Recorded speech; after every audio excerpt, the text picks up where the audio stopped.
You are now listening to the sounds of C1Music.FM.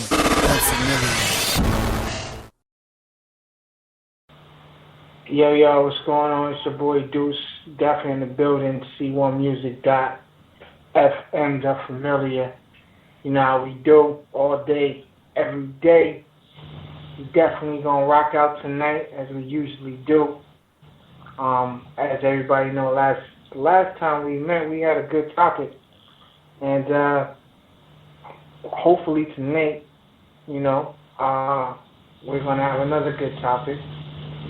Good discussion. I know I had a lot of people last Monday. We had the show between Monday and today, since the last time we spoke. I had a lot of people come up to me who heard the show and said it was very educational. So I'm glad that people are listening, and I'm glad we're being able to help people out in their studies. With that being said, let's get into some good music as we do. Tonight's topic is I Seen It. We're live on U-Version, and we're also on the Spreaker network, so definitely check us out, log in. The number to call if you want to join us on a live show, it's 805-399-1200. Participant code is 105-431-POUND. And, let's get it in. C1 Music style, alright? We're going to start off with Chino Life featuring Rima So and one or two other people. The name of the song is Cobain. You heard it first on C1 Music, got us in the familiar. Holla at your boy. You are now listening to the sounds of C1Music.FM.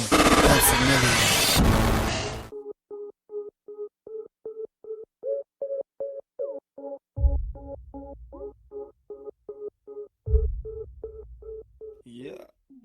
Kurt Cobain, when we spit that propane, we be riding no lane, sick, no lanes. We be on it, piranhas with coronas, ain't no liquor, but he corners. I suggest you open it up. You can find it some Panera or your local hottest corner. Ain't got legions coming for us. Message won't change like a chorus. Can't hurt us cause we been dead. And what the sensei shared, keep the city big red. Yeah, what up, Chino? Darling, where you been? Word, Bible school, well that's cool. I'm in a band, joking. I'm in a van, my emotions sinking in sand. Changing diapers and writing. I'm stoked to just lend a hand. A gentleman, making plans and drinking coffee in the house. Giant verses on a napkin, cause I'm moving all about. Can I get a minute, please? No reason for you to shout. This season is good city, cause finally Lunar is out. Yeah.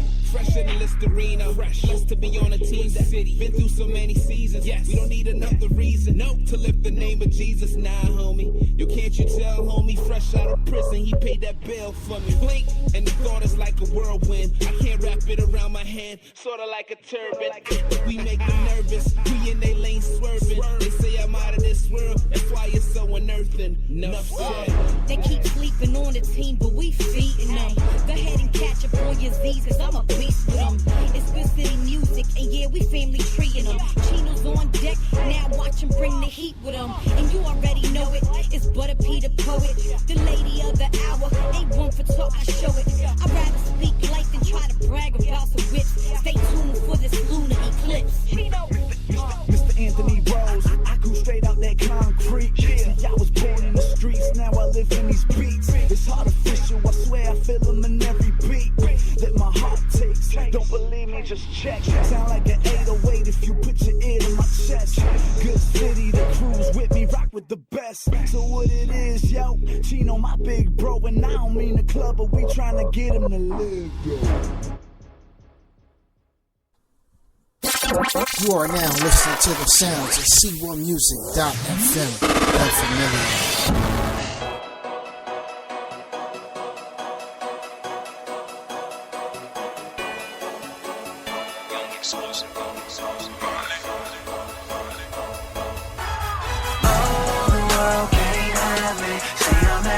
I'm just looking like my daddy. I'm made in his image. I'm made in his image. I'm made in his image. I'm made in his image. I'm living like that.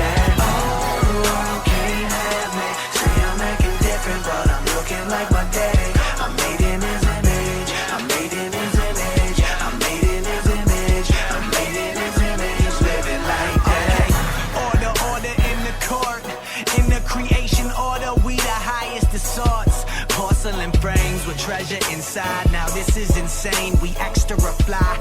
Let me explain why.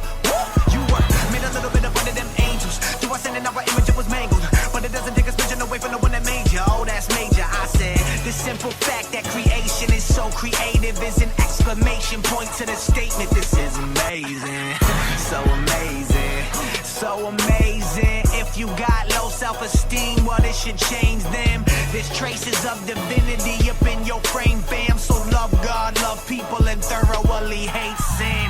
You need a Dr. Slim Shady, well, I got one. And Nas can't look to his tats to find God's son. Not satisfied being God of your life, you're not one. Why we need community? Oh yeah, cause our God's one. Oh, can't have me. Say I'm acting different, I'm just looking like my daddy. I'm made in his image, I'm made in his image, I'm made in his image, I'm made in his image, I'm living like that. Oh, the world can't have me. Say I'm acting different, but I'm looking like my daddy. I'm made in his image, I'm made in his image, I'm made in his image, I'm made in his image, living like that. I was created in your image, not to manufacture an identity, your image. I'm living, all I know to live. I don't know everything, but I know I'm his. A child of the Most High, I know that it's unnerving. Sometimes even for me, cause no, I don't deserve it. I rest in who I am, don't debate in who I'm not. Keep my head to the sky, walk hard, do we cops.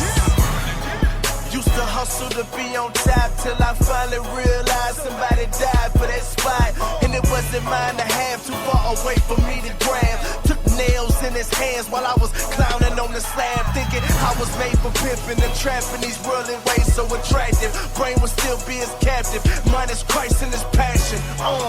Will enslave to God, him master. His words make our vision clear. Lens craft. Oh, the world can't have me. Say I'm acting different, I'm just looking like my daddy. I'm made in his image, I'm made in his image, I'm made in his image, I'm made in his image, I'm living like that. Oh, the world can't have me. Say I'm acting different, but I'm looking like my daddy. I'm made in his image, I'm made in his image, I'm made in his image, I'm made in his image, living like that.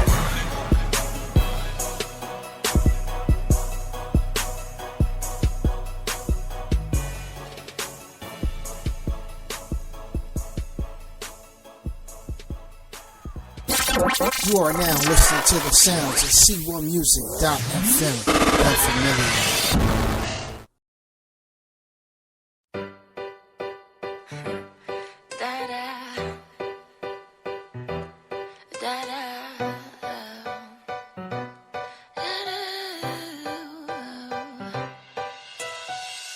I thought about you yesterday.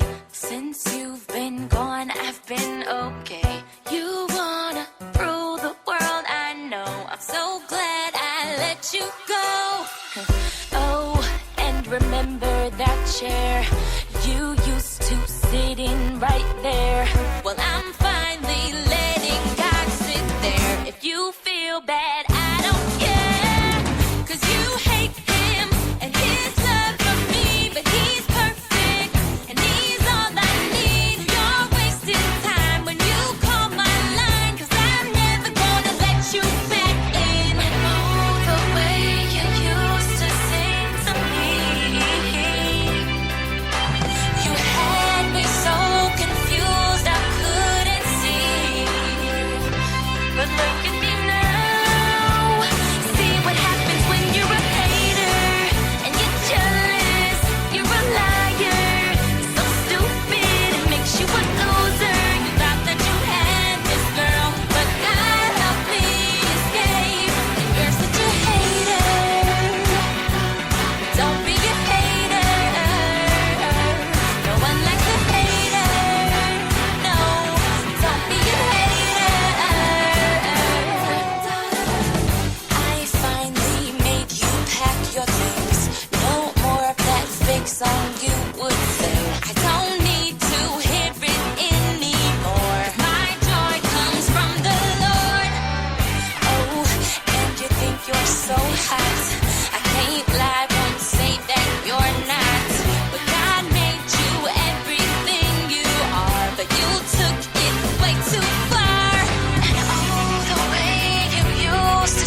You are now listening to the sounds of C1Music.fm.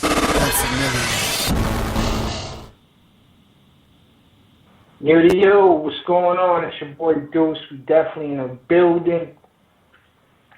C1Music.fm familiar. You know how we do. All day, every day. Yo, I got my co-host in the building with me. As always, the one that has no name, Renee. What's going on, Renee? You still trying to give me a name? Yeah, we're still trying to get you a name, yo. You said you had one for us. I know. We're going to have to speak about that off the record. Did you want to keep it off? Speak about that off the record. Off the air. I dig it. But yeah, we definitely gotta get into Renee's nickname. Hey, if anybody has a nickname for her, we might have to do a vote for a nickname. Yeah. We taking all voters, all requests for Renee. We definitely taking a poll on it. We're gonna get calls to call up about it. Get you that exclusive. It just can't be V. It just can't be V? Nope, no V. No V. Nope. That's what it do. But yeah, we gonna work on getting you that nickname. In the meantime, I got my other panel in here. I was gonna say co-host, but my panel in here. I'm working with, first and foremost, Joy. Is in the building. What's going on, Joy? So you good? Good. I have Judith in the building. What's going on, Judith? I'm good. Feeling great right now. Good. I have Ethel in the building as well. What's up, Ethel? Doing good. Good. I have the wonderful Grace in the building. What's up, Grace? Everything is good here. Good. I got the professor in the building. What's good, Professor? Yeah. Shout out from Africa. All good. My man. Last but not least, we always got, she's never a stranger to C1 Music. And she's been on a lot of episodes. We got Calm in the building. What's up, Calm? Hey, how you doing, everybody? We good. Everybody good. We good. That's what it do. Well, I appreciate everybody calling in, and let's jump into it. Excuse me, for everybody. Again, I'm almost recovered from this cold or whatever you want to call it. It's a little bit of congestion, but I'm working it through my system. So every time the weather starts to change, I don't know, I get a cough when I talk, whatever the case may be. I guess it comes from talking too much, you know what I mean? But I do this for y'all, so we're gonna get it in, you know what I mean? And let's get right to it. Tonight's topic is I seen it. Now this particular topic has to do with having to actually have proof. As we talked about in our other episode where we decided that, or we spoke about, or let me say I spoke about, if I was in a situation where I was at a place where we were hanging out with a whole bunch of people and a hand popped out and started writing on the wall like it did in the Bible, and I witnessed it, and I went and told somebody about it, they wouldn't believe me that, hey, a hand just popped out the blue. It's one of those type of situations. So I seen it is more about like trying to tell that story like, yo, I seen it. Like, you gotta believe me. And with that being said, we in a section of I would have never thought on our U-version topic in our live event.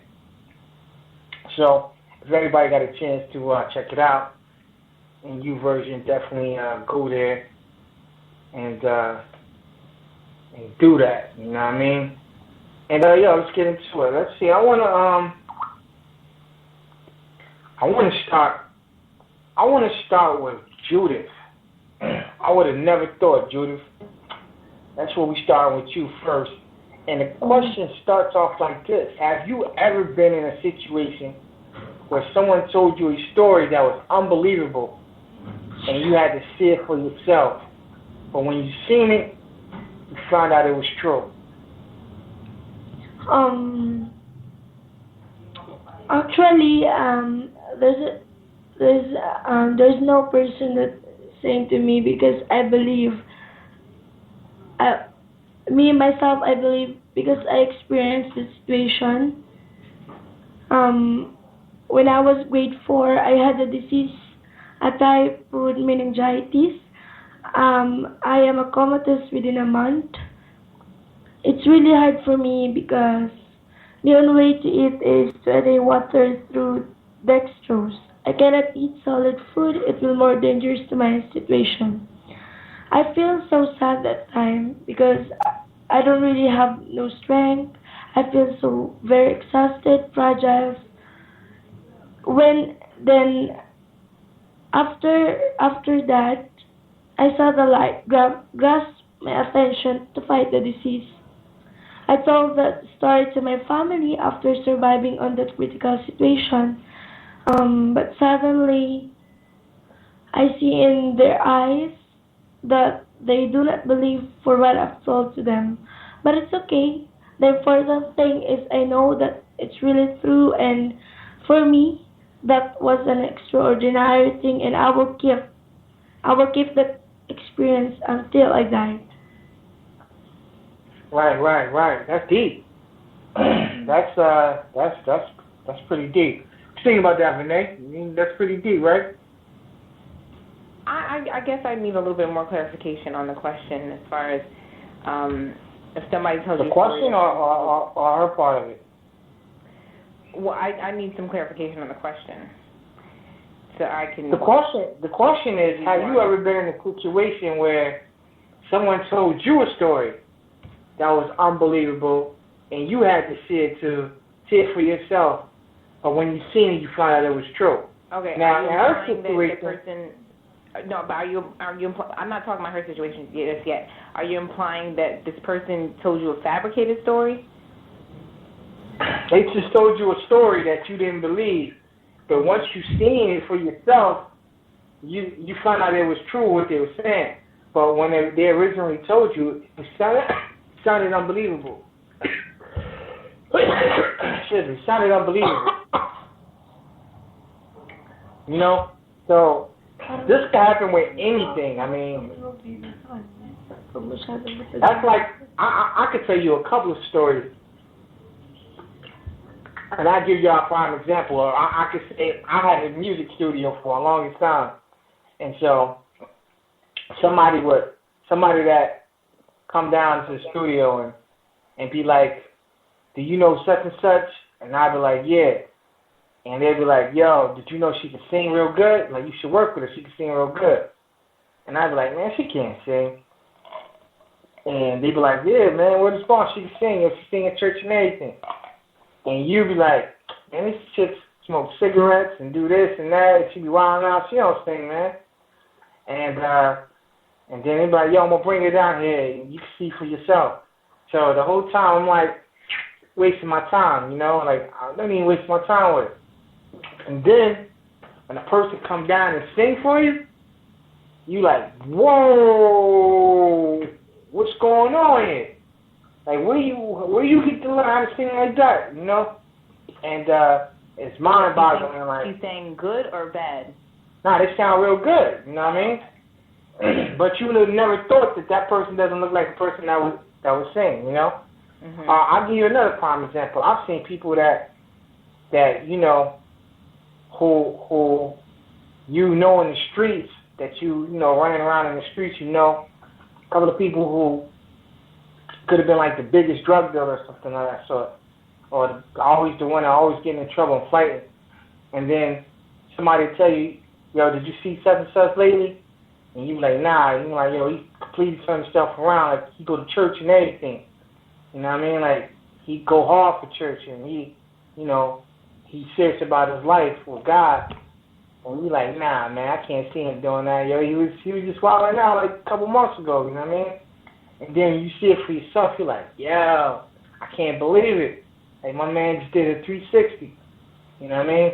Like, stories like that, you know what I mean? For those situations. Now, with Judah's situation, it was more other people believing what she was saying. But I'm gonna ask Carmen, have you ever been in a situation where someone told you a story that was unbelievable and you had to see it for yourself, but when you seen it, you found out it was true? I haven't really had an experience where I saw it for myself. It was more of I took their word for it and other people corroborated with them. Basically, a friend of mine, her mom's been really sick and she's had different conditions. And at one time, her mom had flatlined. And they had pronounced the time of death and everything. And 2 days later, she woke up. She had no pulse, nothing. They had taken her to the morgue. She was not in the refrigerator, but she was on one of those tables, and she just woke up, and she almost scared the morgue technician to death. But she rose, and she was fine. She was breathing. She was a good sign of health. So it was one of those, I can't believe that happened. And to this day, that nurse still checks on her from time to time. Yeah, that's freaky right there. That's kind of freaky right there. I know that's happened to a lot of people. Oh yeah? Yeah, it happened to my pastor. She flatlined. They pronounced her dead, and I remember there were some people from the church that were there, and one of them, who was a very strong prayer warrior, she proceeded to call the family, call everybody together to pray and agree, and I mean, they went in. And she was revived. Unfortunately, she eventually passed away. But on that night when she did flatline, when they thought that she was gone, she lived again. And her condition got better. I mean, I've heard it happen. I've never seen that for myself. I know that it can happen because I know God, but I've never seen it. Right. So you never seen a situation like that. But it doesn't have to be even something major. It could be something minor, like, something that, it could be something like I said. It could be something like somebody said a little baby can walk now, or a little baby talking, and you couldn't believe that, that baby's talking. And then when you see it for yourself, like, you know what I mean? Like, it could be something like that situation. I don't know. What about you, Grace? Have you ever seen a situation like that? Grace? We lost Grace. What about you, Ethel? Yes. Tell us about it. Okay. Yes, I have experienced that. I have a friend, and she is experiencing a near NDE, or a near-death experience. She dreamt that she will die at the age of 11, and I can't remember what is the date, the actual date of that. Then she told me that after a month she had a fever, or dengue fever, and it is just 1 week to be her birthday. So she didn't know that she had that kind of fever because she thought that it was just a simple fever. Then her body continued to fall down, so her mother decided to bring her to the hospital. And then the doctor told the mother of my friend that they were lucky for bringing my friend to the hospital, because if they don't do that, my friend will probably dead on the day wherein it was stated in her dream.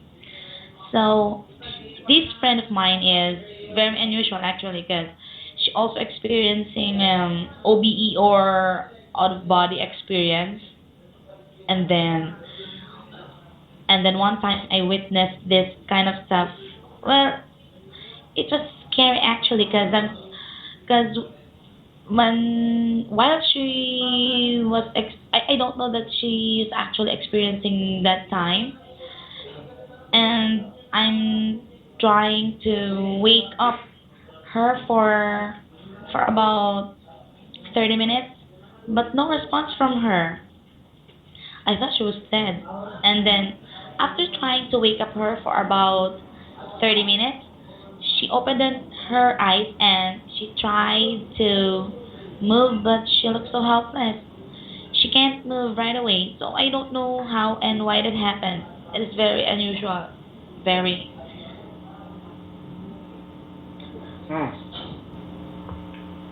I have some unbelievable experiences going on over here. Yes. People dying, coming back to life, and you know. Very unusual. Yeah, I got the unusual. I'm scared. I'm scared to ask Grace now. I mean, Grace, tell me about you. Okay, so this is a personal experience as well. So before I hear stories about dead nurses or nurses work in certain hospital for like many years already, then they died, and there are stories that circulate that they are still continuing their duties. So when I was in college, say I was in third year college that time, I got sick with chicken pox. So we were confined in the hospital, and then that day we are already on the process of recuperating. We were just drying out all the lesions that we have. So we don't have fever anymore, so we're all okay. Though we continue the medication. There were three of us. So we're used to the routine that we're given tablets. I remember very well small white tablets. So I think it was nighttime, like 6 or 7 o'clock. So here came in a nurse. She didn't say anything. They didn't say, "Oh, girls, how are you? How are you today? How are you doing?" She just gave us each one because we had same condition. We had chicken pox, so we had the same medications as well. So we each took one of the tablets and we took the medicine. And then after a few minutes, say 3 or 5 minutes, there came another nurse, very, very lively. "Hi, girls, how are you? I hope you're all okay now." So we stared at each other. Somebody just came in, a nurse came in and gave us the medicine. So we're done with taking the medicine for tonight. So she didn't say anything. She just went out. Just the nurse went out, and after a few minutes, like 2 or 3, there came the doctor on call, and they were like telling us, okay. They were asking, how does the nurse look? Was she wearing the usual uniform of a nurse? Did she say something? So there, right then and there, we realized and that nurse who gave us the medicine was not the nurse that's supposed to be on duty for that shift to give us the medicine. So for a long time, I didn't believe in such stories that there are people who love. Who's the nurse then? They cannot explain. The doctor just said that don't ask anything. We cannot explain because it's already known. Our school is the oldest Protestant school in the Philippines, founded in 1901. So there are big trees around the school campus. So we are not. I mean, such stories is not new to me. Staying in a dorm, so there are always stories circling like that. So I was kind of, oh my God, this is it. I'm experiencing this. So I kind of believe it now that there are people who are not yet done. Even if they're dead, they believe that they are not yet done with their duties that they're supposed to do on earth. And Yeah. that particular example is a very clear indication that that particular, I believe that nurse was an old nurse who passed away, and it actually, after that event, there were stories, many people knew about it, and they said that it usually happened once in a year. You guys actually saw it. Hold on, Renee. Hold on. I gotta make sure I'm putting one and two together here, and making sure I'm understanding what I just heard. Mm-hmm. So, are you pretty much clarify this for me? Are you pretty much telling me, in your own words, saying it without saying it, that a ghost gave you some medicine? If you will call it a ghost, yes, because she just vanished.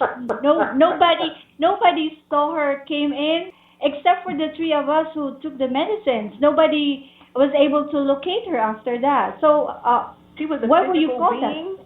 She was a physical being. Yeah, She had physical clothes being. on? Yeah, the usual the how a nurse look with the nurse cup, the white blouse and skirt, the white shoes, and the tray that she carries with the medicine. So who wouldn't believe that she is the nurse on duty? The only thing is that she didn't say anything. She just gave each one of us medicines.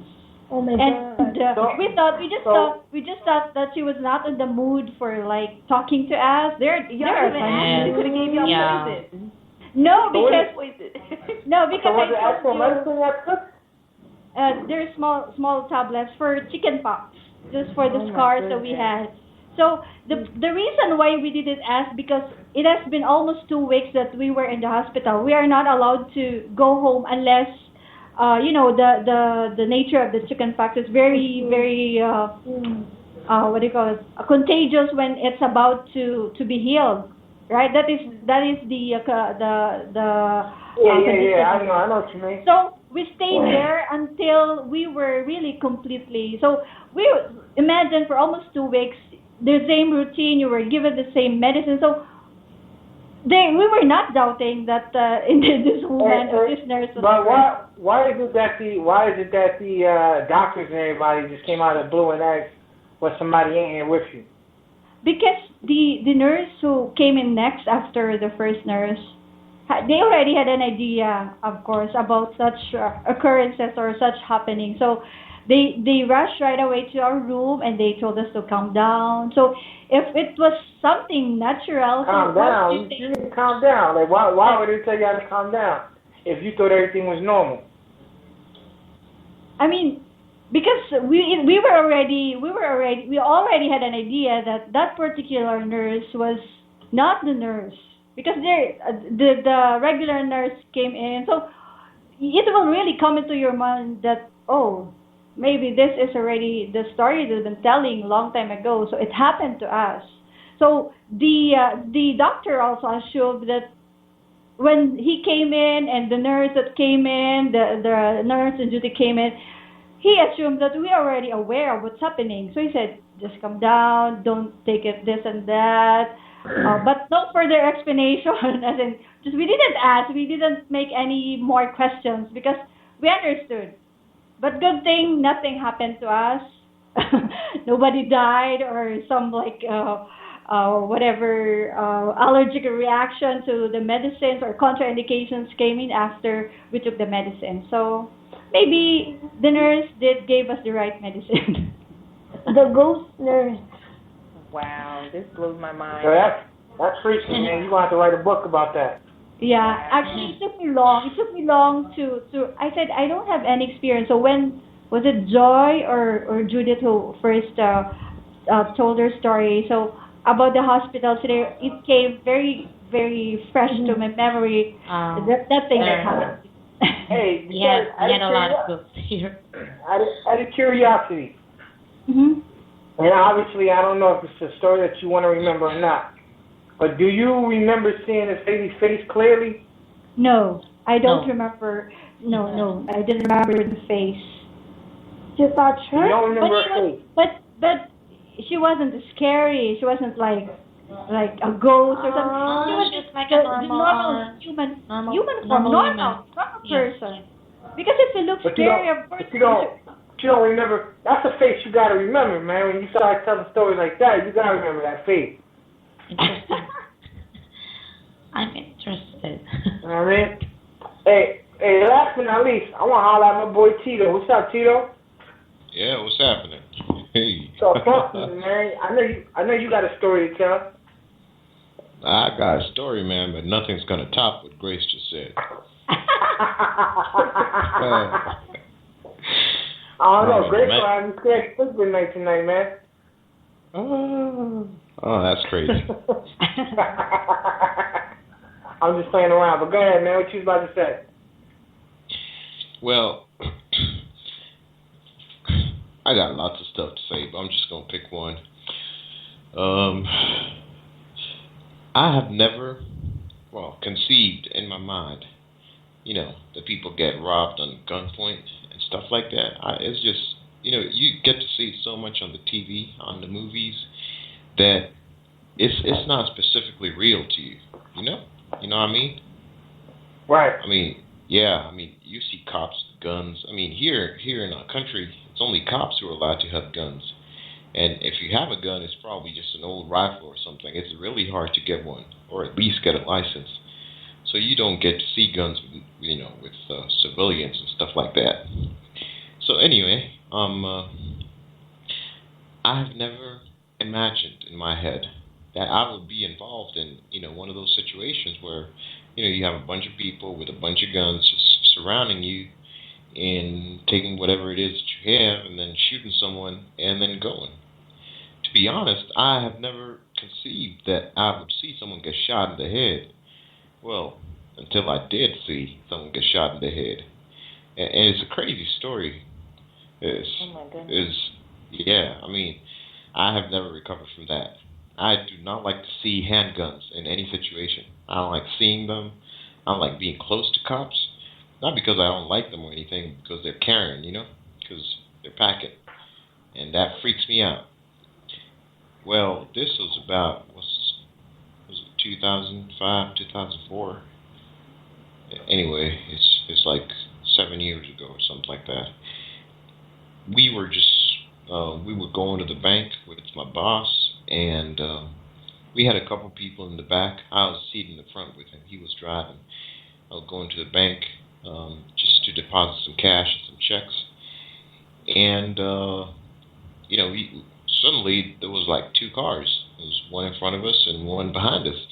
The first one, the one in front of us, kind of blocked our way. And before we realized, there was like four guys just jumped out. Two of them were armed, and they were running towards us. And we made a break for it, kind of like do the three-point turn, turn around and go back the opposite direction. But we couldn't do that because they caught up with us, and they forced us to open our cars or the doors. And my boss, I don't know what got into him. He just started shouting, and he got shot point blank in the head. Bam. And the guy was seated right next to me. And I could not believe, up until the point where I saw him bleeding, I did not believe that he got shot. I just thought it was a random sound. And it wasn't as loud as I thought guns would be. It was just a little muffled, kind of like, kind of like, I don't know, like a hammer action on a board or a plank. It wasn't so loud. So it was crazy. Who knew this conversation would be so deep and heavy? Oh my goodness. I can't reach all the way down. So I never believed. And until that point, I never believed that guns, kill. I never believed that people can get shot in the head. I just thought it was a thing movies made up. It's Hollywood stuff. It's just like that ghost story I just heard. And now you guys are freaking me out because I have to be looking behind my back now. Oh my God. Well, how did you get over that, Tito? I can imagine. I know how terrified I felt when I first just saw a gun, let alone watch someone be killed by one. So how did you cope with that after it happened? Well, to be honest, I don't know if I'd done a lot of coping. I think what I usually do is repress or kind of just trying to forget. Because, I don't know, therapy is not the go-to response here in Africa. We don't have time for that stuff. I mean, fine. I mean, someone got shot, they got killed, get over it, move on, that kind of response.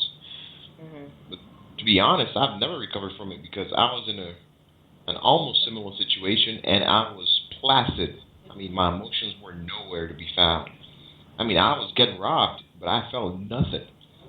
And the freaky thing is that I started shaking like an hour later, and I couldn't control it. I was like, okay, what's going on here?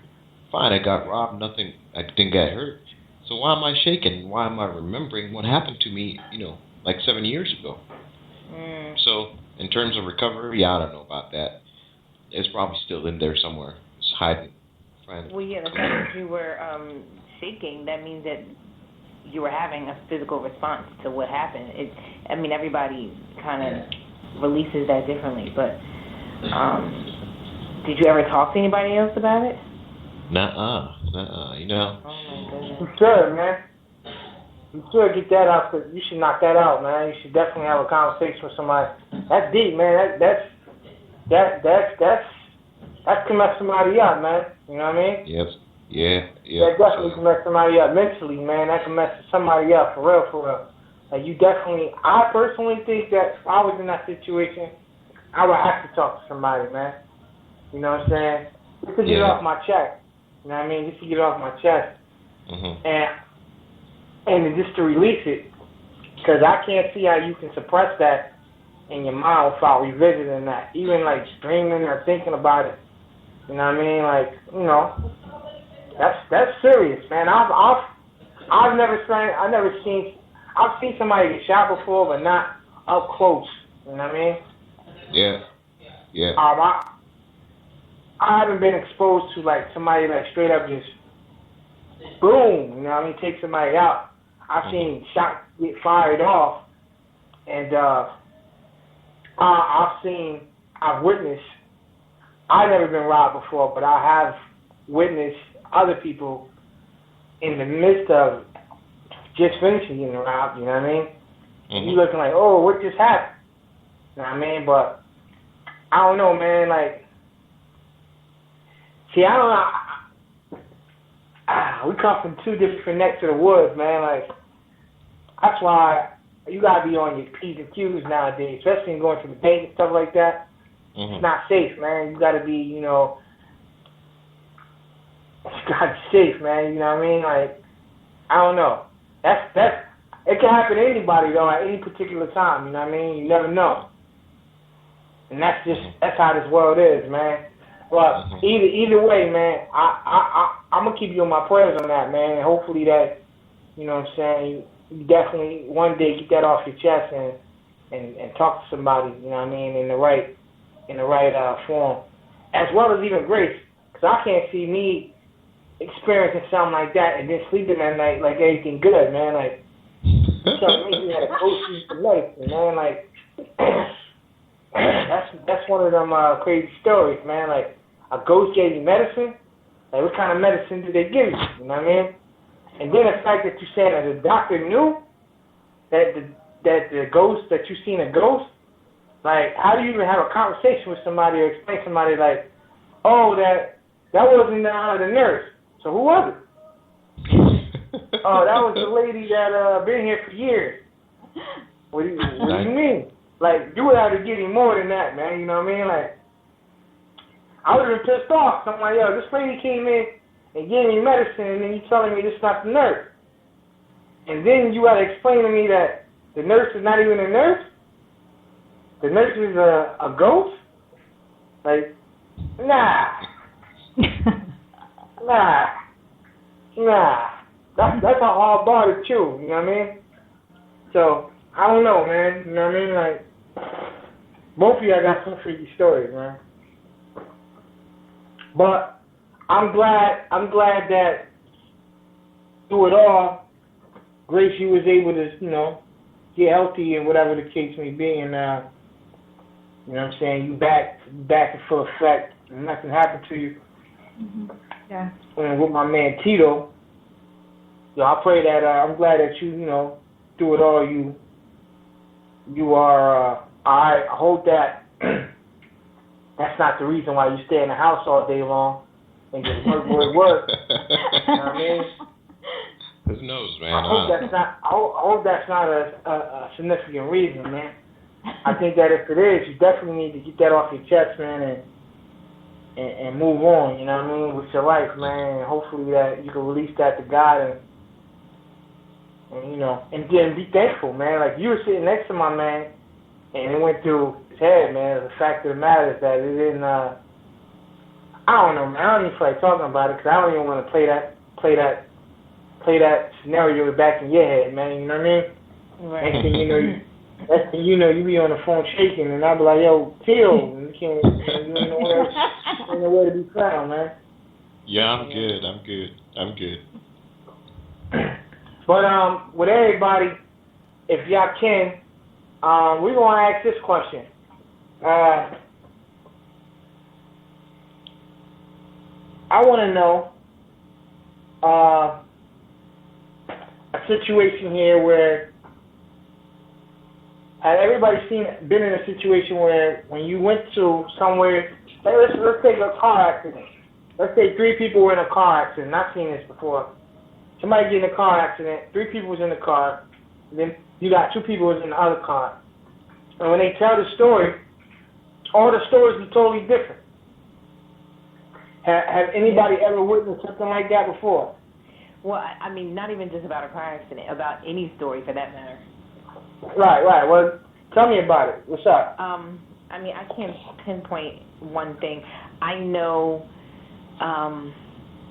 even when you're with friends and they're telling you about something that happened that's like exciting, I find that it's just natural for people to fabricate it, to change it up a little bit, to add to it, just to make it more appealing. Yeah. I mean, look at the telephone game. I mean, as kids, I know when I used to play a telephone game, just to make it more fun, I would mess up the message on purpose. That was me. But hey, what's the telephone game? I never heard of that. You never played it? Okay, so you're in a circle and basically someone whispers a message, and you're supposed to bring it around the circle to see if the message will stay the same. And 9 times out of 10, it doesn't stay the same. But I know as a kid when we used to play that game, I would mess up the message sometimes just to make it fun. But oh, you wasn't playing right. No, I wasn't playing right. But it's funny though because even for those people that really wanted to legitimately play the game and play it right, it still got contorted in some way. It got misconstrued. It was misinterpreted. You know, there were extra words, or maybe some people didn't hear the words clearly. You know, or sometimes people hear what they want to hear. You know, they hear what's familiar. Even when I give people my name is Vernay, a lot of times people automatically make the association to Renee, and not even that they didn't hear the V, they just figure, oh, well, Renee is familiar. That must be her name. I mean, people for years were calling me Renee, Renee, not realizing my name is Vernay, Vernae. So, true, Renee. So it's it's little things like that. It wasn't until college when people started calling me V. For the most part, most people in my life don't call me my full name anyway, so it's no longer an issue, or I stop correcting people. But I find people just hear what they want to hear, and that's how the telephone game was. I never played the telephone game. Have anybody else played the telephone game on here? Yes. Oh, Carm, you played it, Carm? I don't feel bad. Yes. You played the telephone game? And it never came out anywhere near the original message. What phone company were you at? AT&T, T-Mobile? What company y'all was representing? Cell phones. It was when you had calling cards. South Bell Atlantic, Verizon. It's when people actually use payphones. It was calling cards with payphones, exactly. Because in high school, I had a calling card. Even though all my rich friends had cell phones, I had a calling card. Word. So you played that game too. I never played that game at all. Yeah, Was it a mixture of males and females played the game, or? Oh yeah, I mean, a lot of times I want to say that I played in school. I feel like it was just one of those things that you would do amongst peers. So, you know. I must have went to them good schools, man, because in my school, man, nobody had time to play no phone something, man. I don't know. I don't know if it was something we played in the courtyard or if it was something I don't know. It wasn't like it was that's not even a game anybody would bring up in lunchtime or anything, talking about, yo, let's play a telephone game. I'm going to tell you something, and we're going to go stand in a circle, and you tell him, and you tell you, and you tell him, and when it get back to me, it's the same thing I told you. Nah, I don't want to play. I can see that happening. But y'all, that sound like a nice game for at the crib. You bored. You know what I mean? You want to get it in. I mean, that sounds like the stuff. I don't know. I never played it though. No offense. Anybody else? Anybody else want to comment on that? Have you ever been in a situation where you witnessed somebody, a whole bunch of people see an event, and y'all come out with different stories? Great. Tell me another story. So, I mean, I'm pretty sure that even that event that you had, if I was to listen to one of your friends tell me a story, one of the other two girls, they'd probably tell a whole different story. Yeah. There are people actually who witness a certain accident or a situation. It's okay for them to tell the story as if they were there. I mean, because they were there. But I don't have very specific like situation. I'm just telling you here. I'm sharing that there are some people who aren't actually in the scene of the crime or didn't see what happened. But when they just heard the story from someone, and then when they tell the story to another person, as if they tell it as if they were actually there. They see the account of what happened. You know? I knew someone, a neighbor of us, who just hear the story from somebody, and then if she tells the story to other people, it seems as if she was there, an eyewitness to what happened, as if she has the authority to say all the things that happened in there. It's kind of, hey, you were not there. I was even there. I didn't see you there. I stay away from people like that, man. The people like that who could tell a story and they wasn't even there like that and be wholeheartedly about the situation, they ain't right. I can't mess with them. But I want to ask Ethel this question. Ethel, being that, at least on this conversation in the show tonight, you are the only person on here that is happily married. So, big ups to you for being married. But I want to ask you this question concerning in relationships and being that you are married and you deal with your spouse every single day. Is there any time where you and him had a disagreement or something that y'all both seen or had a discussion about something that took something totally different from the conversation, and when you actually tell the story together, you have a total different version than he does? Excuse. Actually, I don't share my unusual experience to my husband, because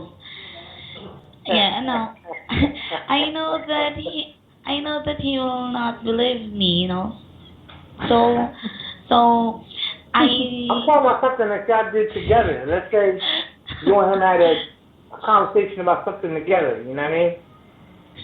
Yes. I tried to tell him, but she just laughed. I'm talking about something that y'all witnessed together. Like, say you and him witnessed something together, but his story is totally different than yours. Like, I'll give you, for instance, let's say the day he proposed to you. You know what I mean? Yeah. Say the day he proposed to you. His story may be like, yo, when he went in, he was the man. You know? Like, I walked up to her, blah, blah, blah, got on one knee, she was crying, da, da, da. And then when you tell your side of the story, it's like, And he was scared. He didn't even know what to say. He was stuttering the whole time, you know. He didn't know what to do. You just see his face, and it's a totally different story. You know what I mean? Like, have you experienced something like that before? No. Like you and your husband don't have no type of story like that? Actually, he didn't tell a story like overacting about the situation that actually that we didn't experience. Alright. What about anybody? Like anybody that been in a relationship before? My man Tito, I know you probably got a story because you said most people hated you anyway back in the day. So was there ever a situation with you and a female where you had a conversation and she took something totally different from what your version is?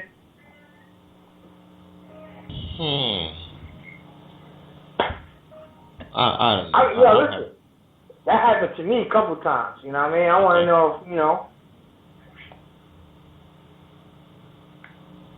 And the reason why, I would say for me, the reason why it happened to me a couple times is simple fact that, you know, females are more emotional and they govern everything most of the time what they do based off of their emotions, and men are logical, so we can have a conversation and I think we good and I keep it moving and it's like, you know, look, and then when you sit down and talk again, it's like, yo, I thought we just talked about this. Like, what are you talking about?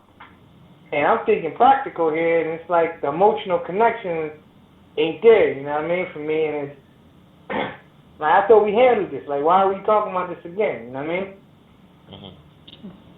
I don't know. But I'm asking one of you guys, you know what I mean, one of you ladies too, you know? Anybody? Can you please repeat the question? I just want to know, have you ever had a situation when you was in a relationship, some type of relationship, where you and the person you was in a relationship with had a conversation, and when y'all talked about that conversation again after the fact, y'all had totally two different stories, whether it was a conversation or something y'all both witnessed together, you know what I mean? Absolutely. Talk to me about it. What happened? I just think it's just the human condition that we see things through different eyes. I mean, first off, the way that people use the expression women are from Venus and men are from Mars, I do believe that there is a lot of truth to that because it's almost like, yes, we were made from the same God, but he made us very different. I mean, even biblically, you can see the biblically, I'm from Earth. What do you mean you're from Earth? You said men are from Venus and women are from Mars? No, I know. I did say that was an expression. So, but there's truth to that. That just meaning that we're worlds apart in so many ways. We're worlds apart as far as how we communicate, how we love, how we express ourselves. I find that men are not as big communicators as women. Men are not as detail-oriented. Men are not as emotional. Whereas women, I find, tend to be very detailed. We tend to want to talk it out. Because we're nurturers, because we're mothers, and we're bearer of children, we tend to want to go the extra mile. I mean, any person, any human being that's going to sacrifice pretty much sacrifice their life and their body for another human being, we're on a totally different level. You guys can't even begin to understand what that means. The selflessness. So that's the way God made us. Don't take it up with me. Take it up with God. So I'm not. Tito, we gonna move on along, Tito. I want to ask you this question.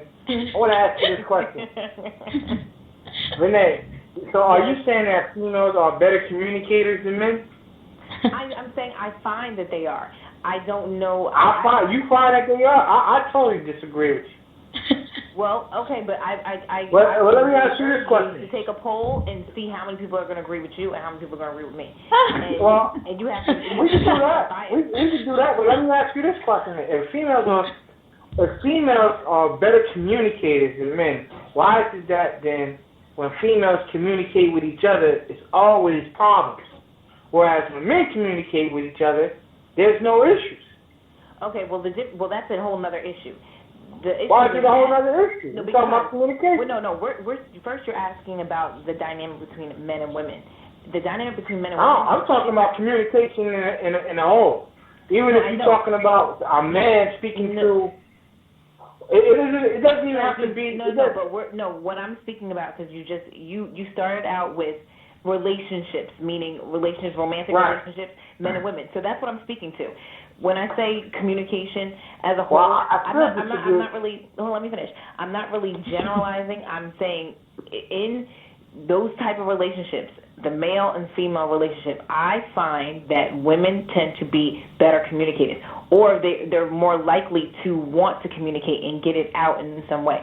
That's not to say that communication, that level of communication is the same with women. I find that women, that relationship, that dynamic sometimes is tainted by insecurities, jealousy, competition. So that to me, that's a whole other issue. That's a whole other discussion, whole other talk. All right, but even with men and women communicating, even with that statement being made, we just took a poll on a conversation of a woman not too long ago on a different show, and some of the women on the show were saying that, they have issues communicating from the standpoint of not knowing what they actually want. Like they say they want one thing, but it's something totally different. I mean, ladies, did we not have this conversation on the show a couple weeks ago? But even when you say yes is no, and even when you say no is yes, did we not talk about that, ladies? Yeah, we did. We did. Yeah, and y'all all agree that at times when ladies say yes, that means no, and when they say no, that means yes. Help me out here, Tito. I wasn't on that show. Am I right, Tito? Wasn't that the consensus? Yeah, it was. And I think what Renee is trying to say here is that women are more expressive. They're not better communicators. They just know how to say stuff. They can say it. If you want to say that, I agree with that. They express themselves more. That don't mean that they communicate. He says, I think what Renee was trying to say is that really she's mistaken that women communicate better. And I love how he did that. He did that so eloquently that I almost don't feel offended. But no, what I'm saying is this. You know what I mean? Because, he's a professor, so it's like, you just got to take what he's saying. It's like, oh, wow, okay. But no, what I'm saying is this. Not so much that, women are better than men, or, men are beneath us, or that they're inadequate, or that they can't think or themselves, they can't speak for themselves. No, not to say any of that. I just find, I guess to speak to the whole yes-no thing, I find that we as women tend to be people pleasers. That's it's like a tongue twister. We tend to be. What do communicating now? What is that?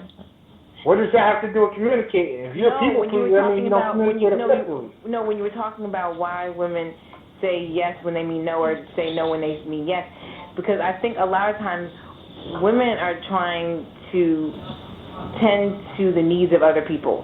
So when I say people pleaser, I mean as women, as mothers, they go above and beyond for their family, for their kids. They don't think of themselves first. So sometimes maybe they're telling that man yes when they really mean no, because maybe they feel like, oh, well, that's what's going to make his person happy. Mm-hmm. That's still not good communication. No, I don't know. Like I said, I wasn't on that show. I feel like my yes means yes, my no means no. But I feel like that, but who knows? Maybe if you would ask the man or something like that, maybe he would have a different story. But again, we see things through different eyes. And let's call a spade right now. Corn. Yeah. Do Do women communicate better than men, or men communicate better than women? In relationships, in romantic relationships. I feel that women communicate their emotions better. Now, we didn't say emotions, we said communicating. Well, I do like how she took that a step further. I know, I like how she got it. They like to really specifically talk. We talking about communication as a whole. I don't care about emotions. We know that women communicate their emotions. We know men communicate how they think better. I mean, we can go back and forth. Overall, as a whole, who communicates better, men or women? I say women. Women. Ding, ding, ding, and 1 point for women. Esther, what about you?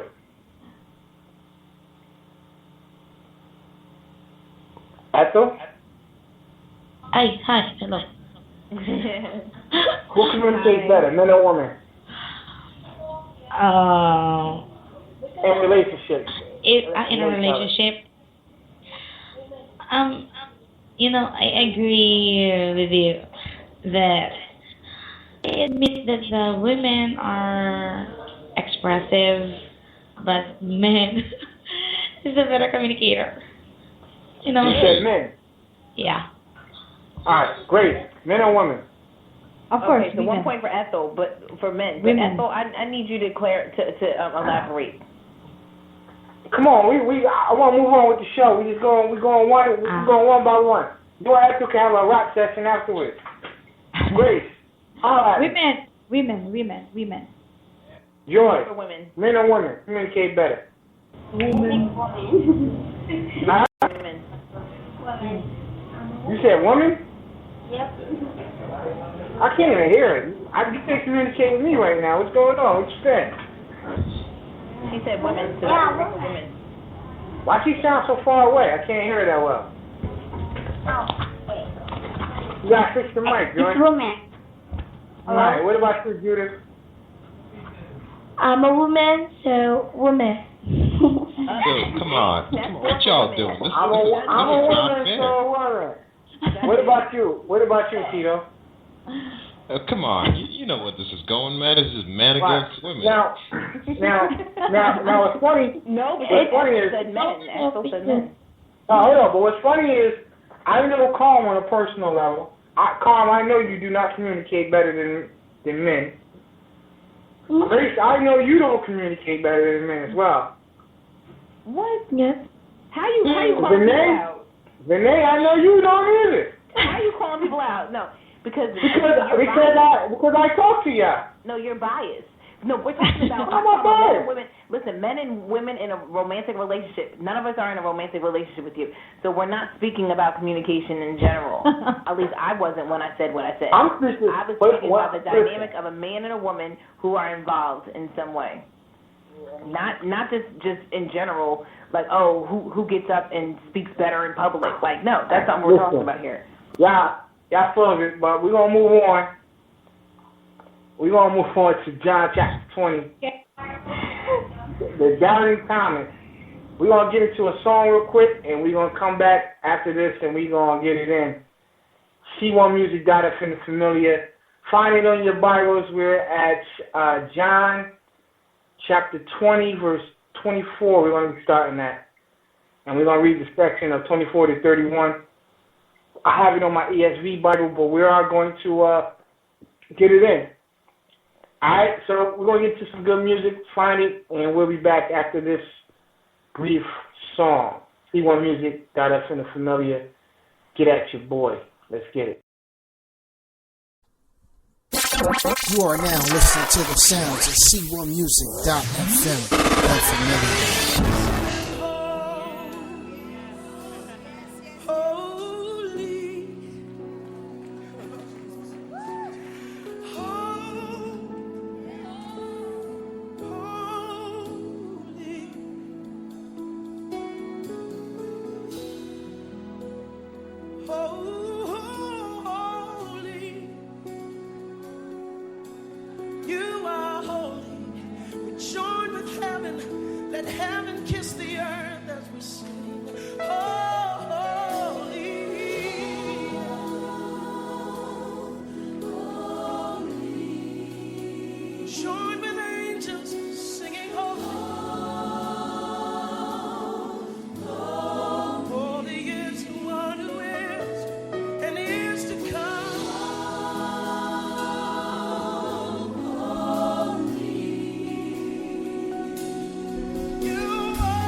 You are now listening to the sounds of C1Music.fm. Yo, what's going on? It's your boy Deuce. We definitely in the building. C1Music.fm. The Familiar. We in here all day, every day. You know how we do. I don't know, man. We on here kicking it. And, you know, I'm sitting here with my man Tito. We listening to this blasphemy about how females communicate better than men in a relationship. And, you know, I don't agree with that. Most of the ladies on the show are saying that women communicate better than men. I want to say most of the females on this show never dated more than 5 people in their whole life. So I can't give life to that. But well, how many people are we supposed to date? We ain't that old. But we gonna leave that. We gonna leave that. Like what my girl would say, every time Dick and Harry. That's listen, man, you can't communication. You gotta have experiences to say that. You know what I mean? That that's true or false. You know what I mean? But with that being said, we gonna talk about my man Tommy. You know what I'm saying? We're gonna talk about my man Tommy, and we're gonna get it in with Tommy. I'm mad you called him Tommy. And see what's going on and what happened in Tommy's world. You know what I mean? So we are on John chapter 20 at verse 24. And I'm going to read for you guys, you know.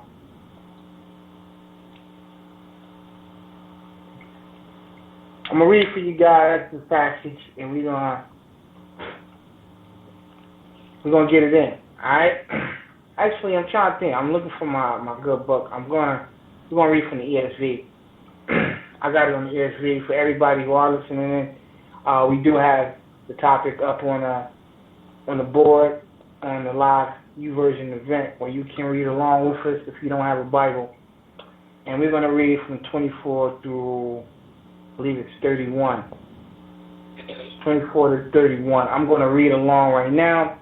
Please follow along. Pay attention as we're going to get into the story. All right.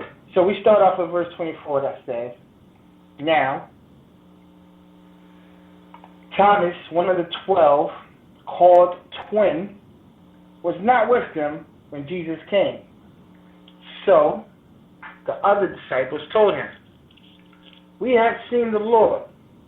But he said to them, Unless I see in his hands the mark of the nail, and place my finger into the mark of the nails, and place my hand into his side, I will never believe.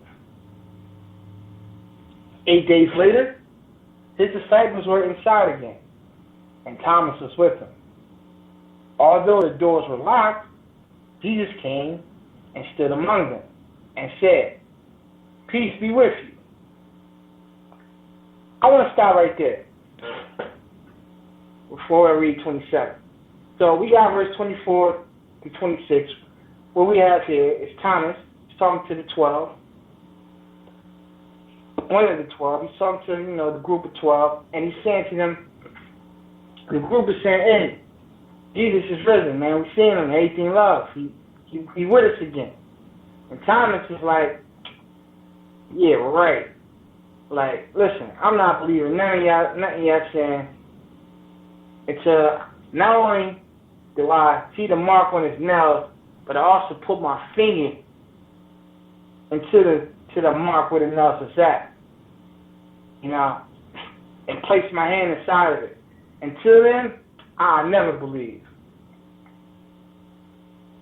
Professor, why do you think that he was on it like that? I don't know, he was being human.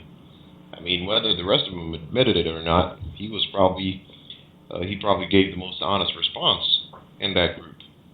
That's what I think. It's not good. It's not positive.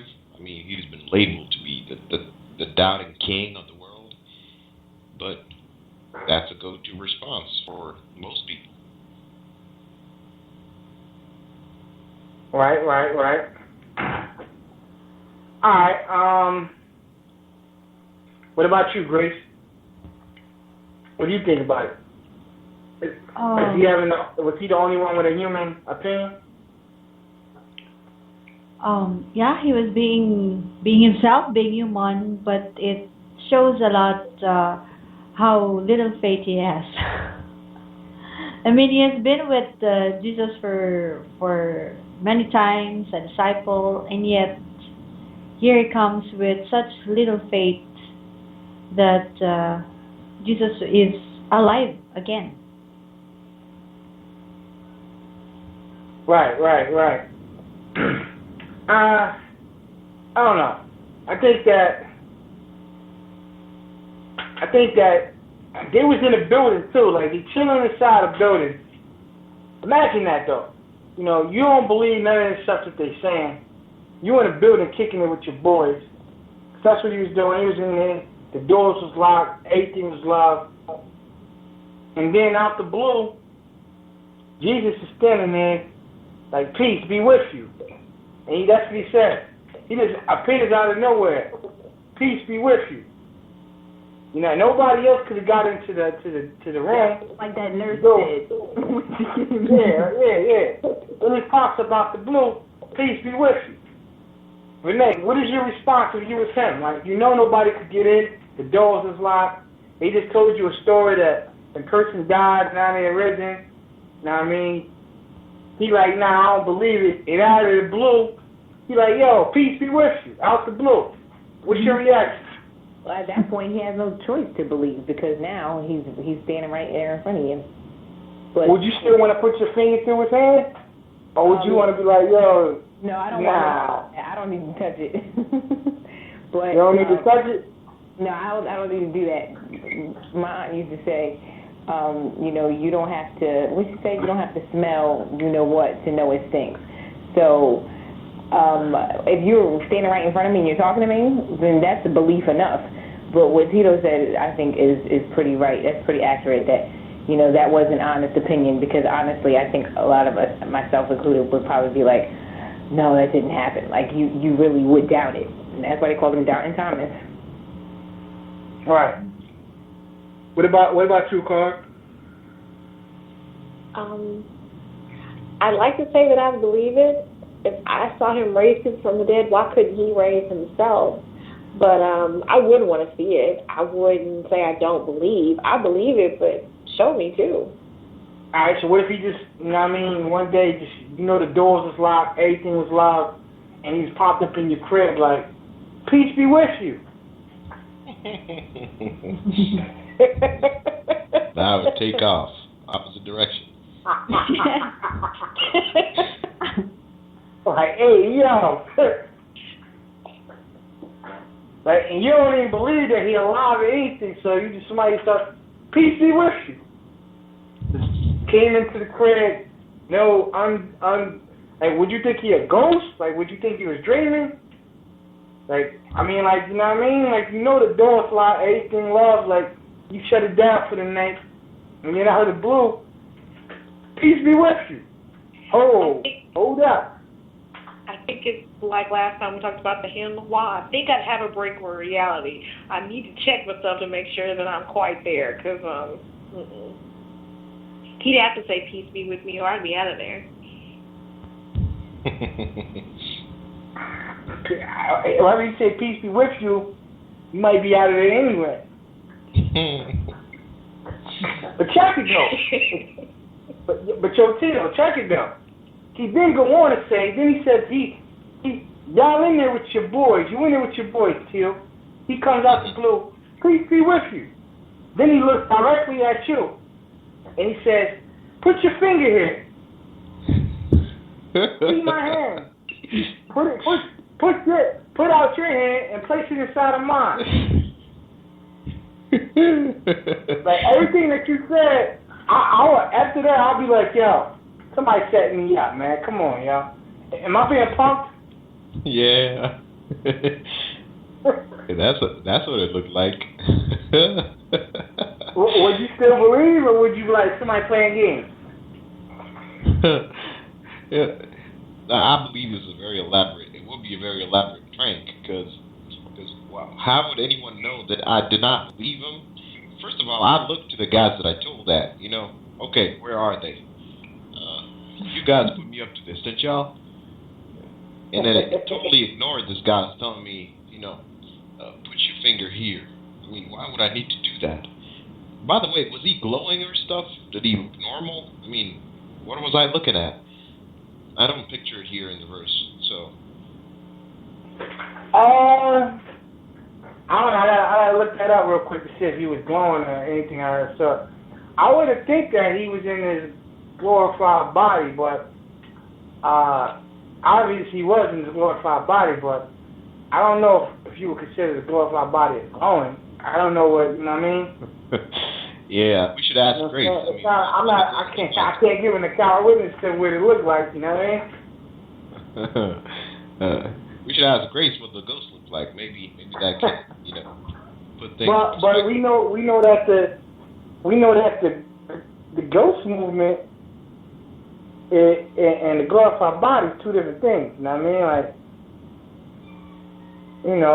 I would compare what Jesus probably looked like and what the ghost movement looked like as the same thing. I don't know.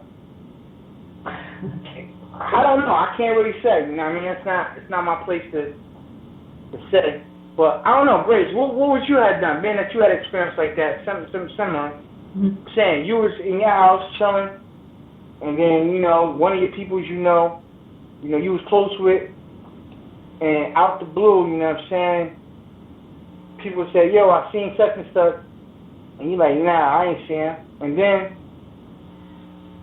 you in your crib chilling with beer, and my man come out the blue. Peace be with you. Actually, I don't know if you would all believe with me.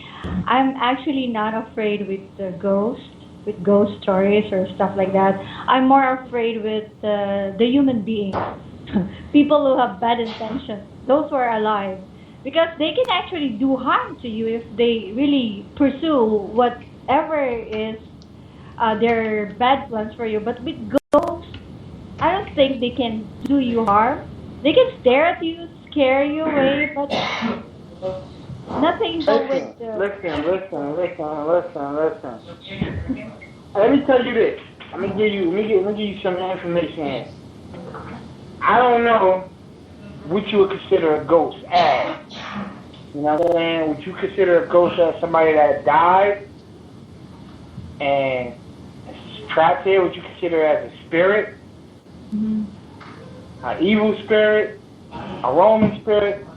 We know that the Bible says that when we know that in the Bible when spirits were cast out, Jesus cast out demons, they would either stay in the same area that they were and look for a new host, or they would go. Most of the time when they cast out demons, they went to a new place. Like either they went and sacrificed something, meaning like the animals or whatever the case may be. The animals would die, and then they would look for a new host. And the Bible clearly states that if they can't find a new host, that they come back to the person that they were with. And when they come back 7 times worse. Meaning they bring in 7 of their friends to come back and enter into you, So I don't know if you want to consider that a ghost as a demon, or you want to consider it was just a ghost. As far as say that spirits can't harm you. You know what I'm saying? I wouldn't say that at all, because, the Bible speaks about, we do not battle against flesh and blood, but principalities, you know what I mean? Not of this world. She's probably speaking about more so the people that have passed on that are trapped in this life. But I will say. Well, I can't even say that they're trapped here though. I wouldn't say that they're trapped here in this life. No. You said that you're asking her what how is she defining ghost, and you said, are you defining it like a spirit, or are you defining it as people that have passed on, that are dead, that are trapped in between? So let me ask her then, in her biblical knowledge and what she knows, does she consider the person that gave her some medicine a demon or a ghost or somebody that just passed away and their spirit is still here? Just a ghost, not a demon, not an evil spirit. Now, I want you to do me a favor here, Grace. Okay. And it's just me. I want you to find me some biblical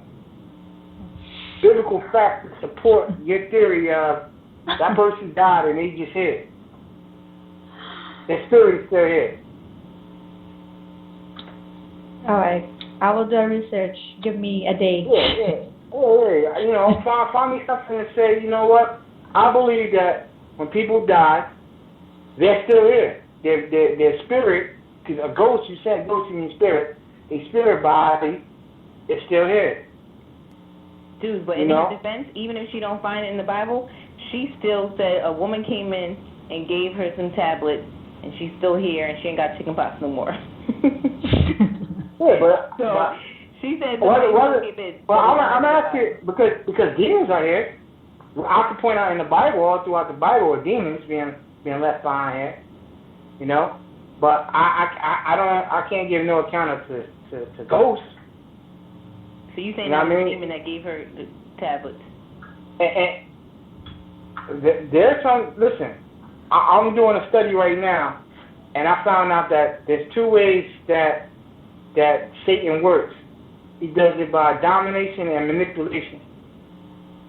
If he can't dominate you, he'll manipulate you. If he can't manipulate you, he'll dominate you. Those are his two avenues.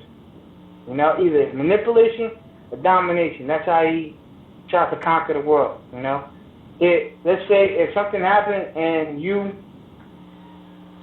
first he'll try to manipulate you to get you to feel sorry for him to do it.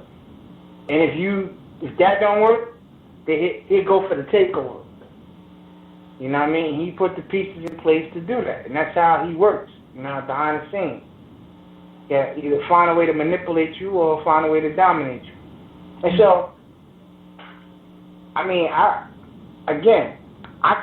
can't call. I'm not disagreeing with it, but I'm not going on air or on record to say I agree that ghosts that are walking around in the world today, and you know, every account that we hear about ghosts, in majority of the time, are as evil spirits. You don't ever hear, there was a good ghost. You know what I mean? That ghost was a good ghost. I mean, in your case, you pretty much saying the ghost gave you medicine and you was healed. Mm-hmm. So are you saying that was a good ghost? Yeah, because most people talk about ghosts as, you know, it's more of a scary situation. Like I said, the people who have such experiences, because it has been circulating that these are people who were were doing their duties as nurses, and maybe that was a very untimely death. We don't know what happened to her.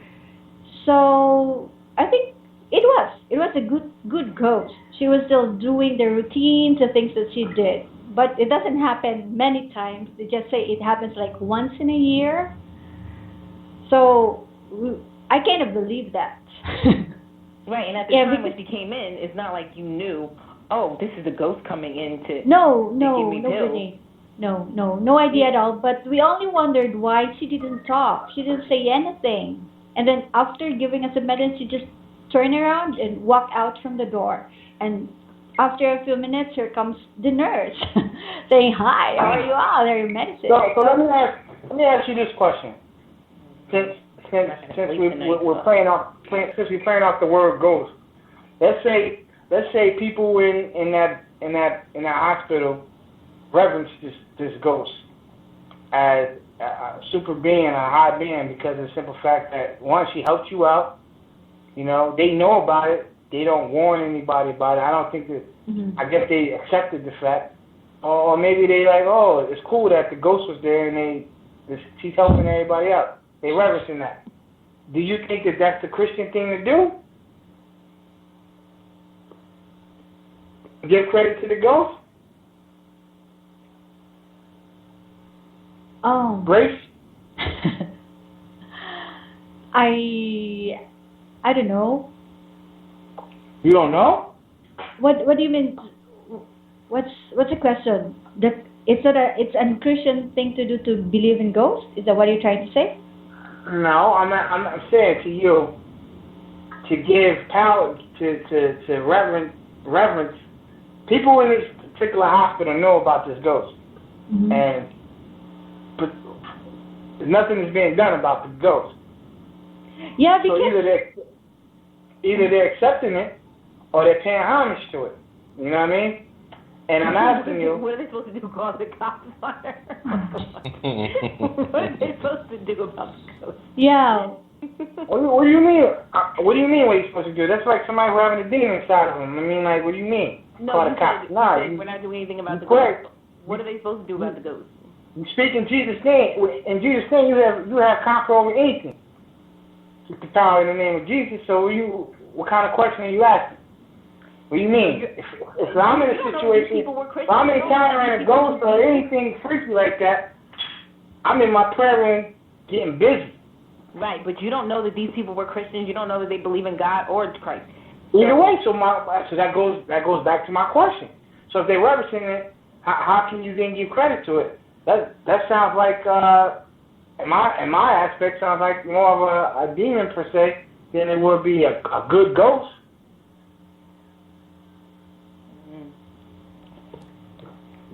I don't know. Con, what do you think, Con? Let me get your opinion.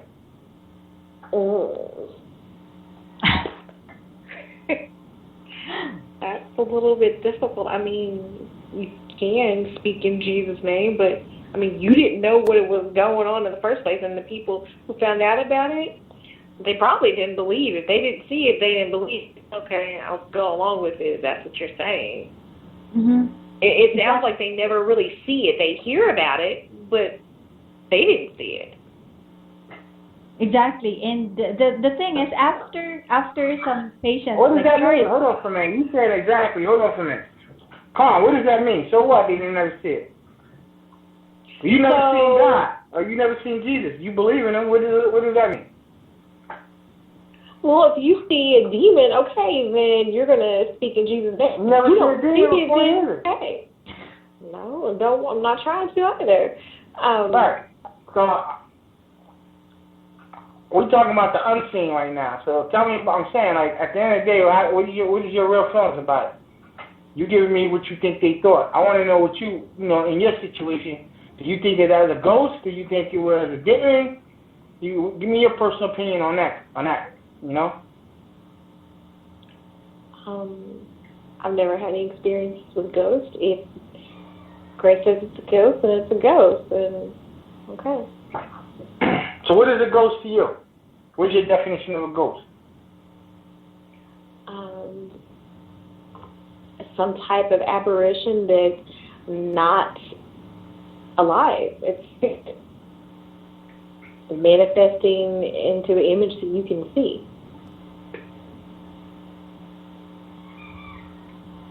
You trying to sound political. Give me put that in English for us. Basically, in English, it's some type of spirit that you can see. It's not alive. It's spirit. It's not human. It's not alien. That's what it is? Yeah. All right, somebody give me the definition of ghost. Somebody can look that up for me. I would really appreciate that. Definition in the Webster or the Oxford Dictionary or something like that sort. No. What about you, Tito? What do you think? Traditionally, the word ghost is in relation to the undead. It's a cultic expression. It has little to do with what we're discussing. Yes, it has little to do with what we're discussing here. True. It's probably So what probably people are trying to say is the word spirit or angel. I don't know, but they're not the same thing because the ghost is definitely someone who died. They're supposed to be dead, but you're looking at them because they're manifested in front of you, and it's an expression that is not used in a what am I trying to say? It's a paranormal situation, to the individual who's experiencing it. But it's a cultic expression. It doesn't. It probably has nothing to do with what we're talking about here. It doesn't. At the same token, but that's like saying that. But that is like saying that. Do you think that? Yeah, if you believe. Jesus was a ghost. Yeah, if no. Listen, I'm looking at the definition right now. It says here, seed of life or intelligence. So a disembodied soul, especially the soul of a dead person, believed to be an inhabitant of the unseen world, to appear to a living body likeness. Alright, inhabitant, a person or animal that lives and occupies a place. Now, in the Bible, anything that was dead, that was inhabitant or occupying a place or a person, were demons.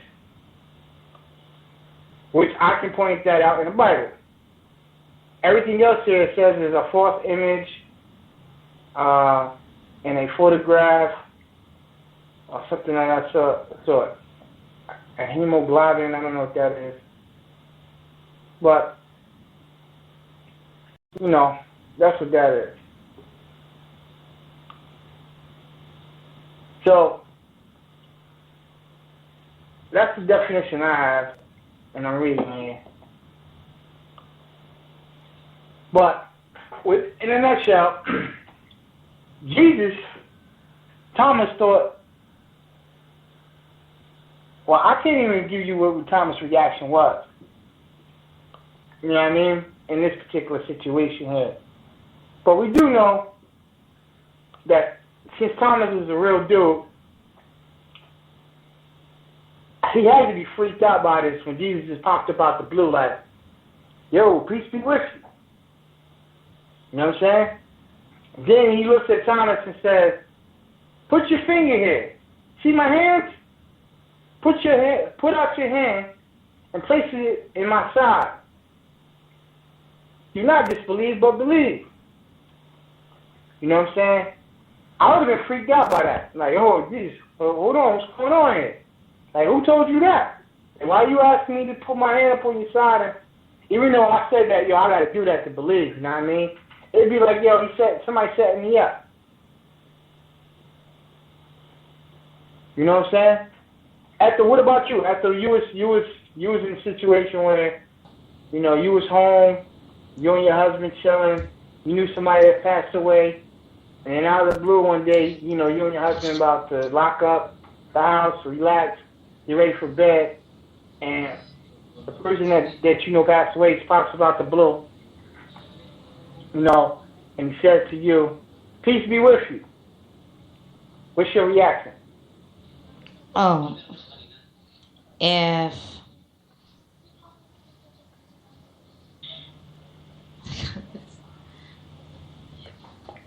I don't.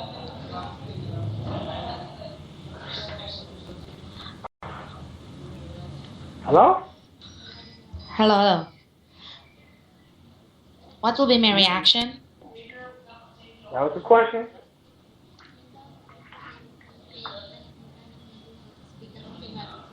Talk to me. What's up? I think I will be scared to death. You'll be scared to death? Yeah, but I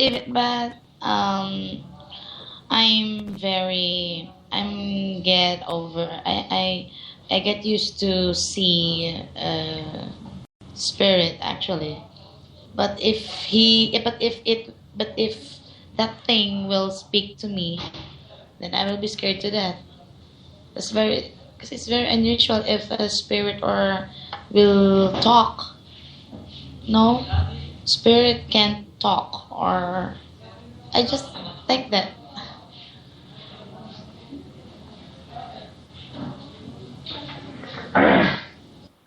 Alright, so my man Tito brought up the scripture here for me. Hebrews 13:2. Read it for me, Tito. Whoa. Hang on, just let me. I'll pull it out here.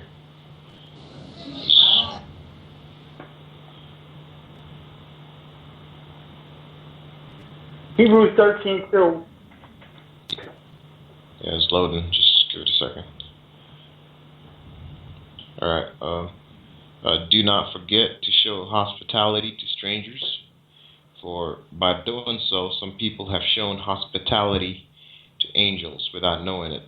That's the New International Version. All right, hold on just a second.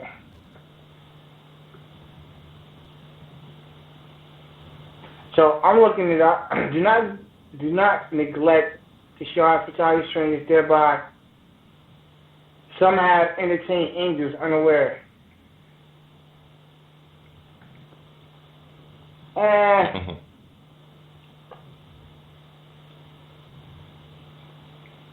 mean, that's a good scripture, but I do want y'all to understand this, because somebody may say, well, it could be an angel. Angels and demons are two different things. Angels don't look for a body to fill. You know what I mean? That's not what angels do. Demons look to demons are those type of spirits where they look to enter into a body. That's not what angels do.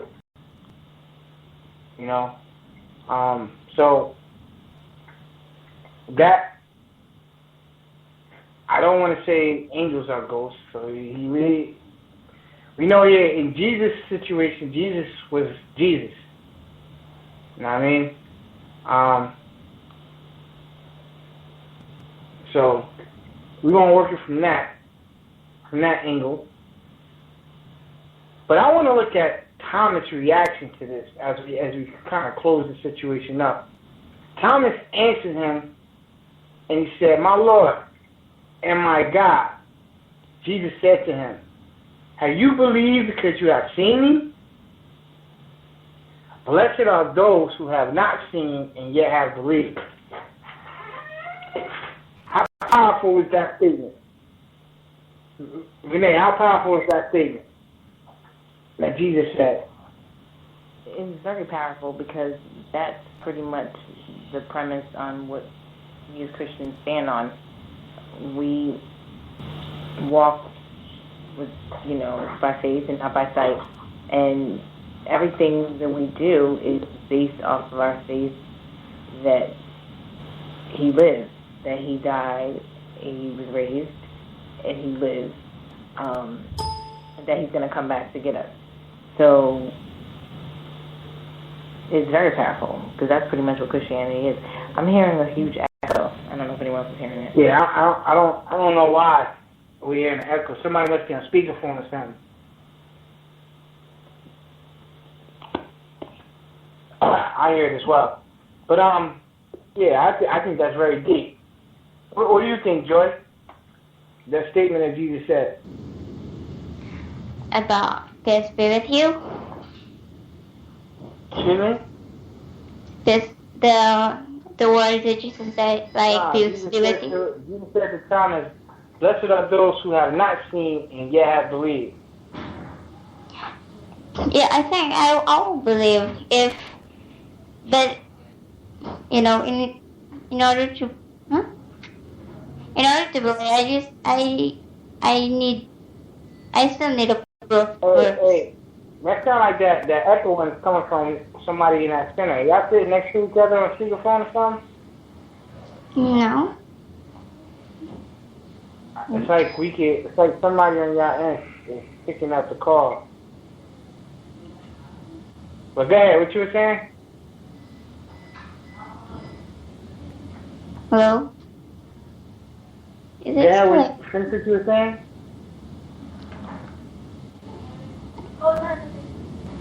Joy. Yes. Is it still like Continue clear? with what you were saying? Oh. Well, I believe, but I still need to have proof to believe. You know, people now are wise, so they always looking for proof in order to believe. No. Well, so do you believe now? You say now you still need proof to believe. Do you believe that Jesus died on the cross for your sins? You wasn't there to witness that. Do you believe that that happened? Did Jesus die? Well, Yeah, I Jesus is think. saying here, have you believed because you have seen me? Blessed are those who have not seen me and yet have believed. I believe in Jesus because the proof is the Bible.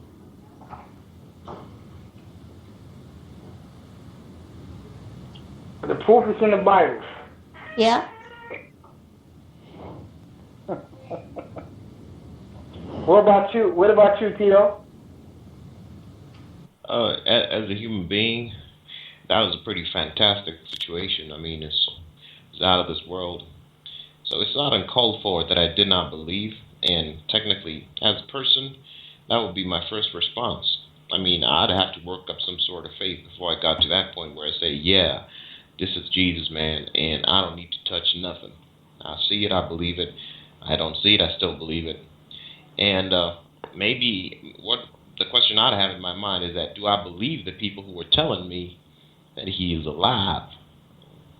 Or did I believe him when he said he's going to rise from the dead? I think that's the major question here. And that's what probably Jesus is trying to establish, asking Thomas, did you not believe when I told you I was coming back? Because forget what other people said, you know? Right. You want to know the most, like again, I told everybody I was doing a personal study. And one of the things that I realized, and even with talking with a few people, actually I even did an interview with somebody today who wanted to join the show, and we had a conflict in their beliefs. One of the things that I see is that this scripture here for me stands out. Blessed are those who have not seen yet have believed. Most people who grow up in their households from a little baby up until they're able to believe on their own, the reasons why they believe, when you ask a person, like, do you believe in Jesus Christ as your personal Savior, so on and so forth, and you ask them why, most of the people say, well, I was brought up that way. Meaning that they only believe because that's what their parents believe, so they're just following what their parents believe. That's not a real reason to believe, though. You know? When it says here, blessed are those who have not seen yet have believed, believing is you being able to give an account for yourself. That, yo, I believe because, yo, you know what I mean? This is what happened. This is, you know, like Thomas can believe now because, you know, he had an experience. You know what I mean? But I think most people are lost nowadays because they believe just because, oh, we was brought up to believe it, so we believe it. We believe that Jesus died but they don't have that personal connection and that personal relationship with Jesus on their own to really say that, yeah, they really, really do believe. You know what I mean? They just, oh, we were brought up this way. And that's scary to me, you know what I mean? That's scary. Because at the end of the day, as the Bible says, Jesus said, no one comes to the Father but through me. So that means that you have to have a personal relationship with Christ. A personal one. Not one because you believe because your parents believe, but you believe because you personally have a relationship with Him. You know what I mean? Do y'all agree with me? I mean, like, does anybody here, as Tito, for you, Do you believe because your mom believed and you was raised up in the house to believe, or do you believe because you believe yourself? I don't need no one to convince me. I mean, I made it a point a long time ago. If I'm going to believe something, it's going to be my prerogative. It's going to be my decision. I don't need no incentives. I don't need no proof. If my mind is set on something, that's what's going to happen. If it's not set on something, I don't need to trouble myself, you know? Right. A lot of people believe this whole Christianity thing, and whether it be Christianity, whether it be Catholic, or anything else for that matter, you know what I mean? Any religion, most of the people are in those religions because they were just brought up that way. But those personal experiences is what really mold and shape you, you know what I mean? Into what you are, to, you know, what you believe. What do you think, Karen? I think you're right. When you have that personal relationship, then you can look back on what God's done for you. So that's going to be your defining moment. So if someone comes with words that contradict your beliefs, you won't be shaken. The problem that I have is people grow up and they don't ever do their own personal seeking out to build that relationship. In a relationship, it takes two to actually put the effort in to get to know each other, you know? It's not one way where, oh, Jesus just got to get to know you, and you got to actually put that time in to get to know Jesus too, you know what I mean? That's what a relationship is. You put in the effort to get to know me, I put in the effort to get to know you.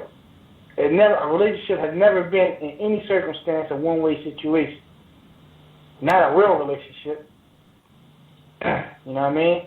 But a true relationship is when y'all both get to know each other.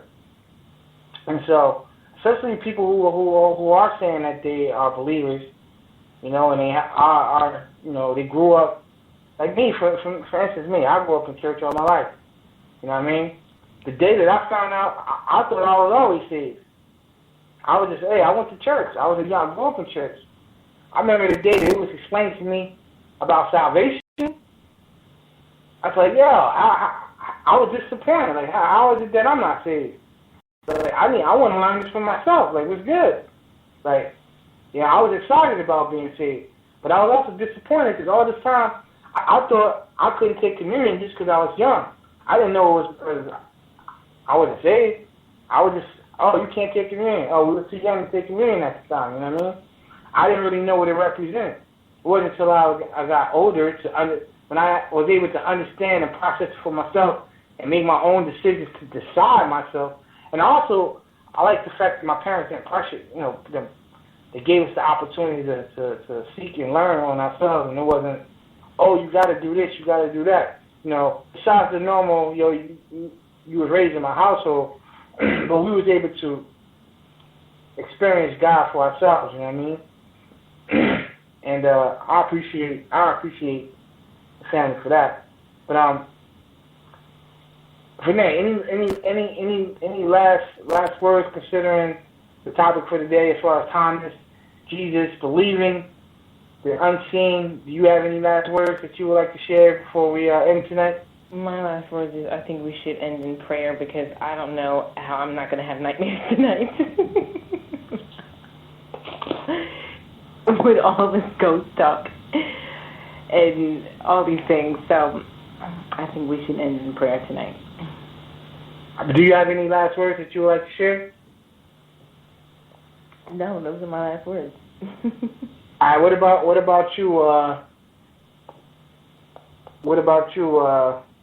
Con? Don't be a doubting Thomas. Sometimes you shouldn't have to see it, touch it, and all of that just to believe. So don't be the doubting Thomas? Be the doubting Thomas. Okay. What about you, Ethel?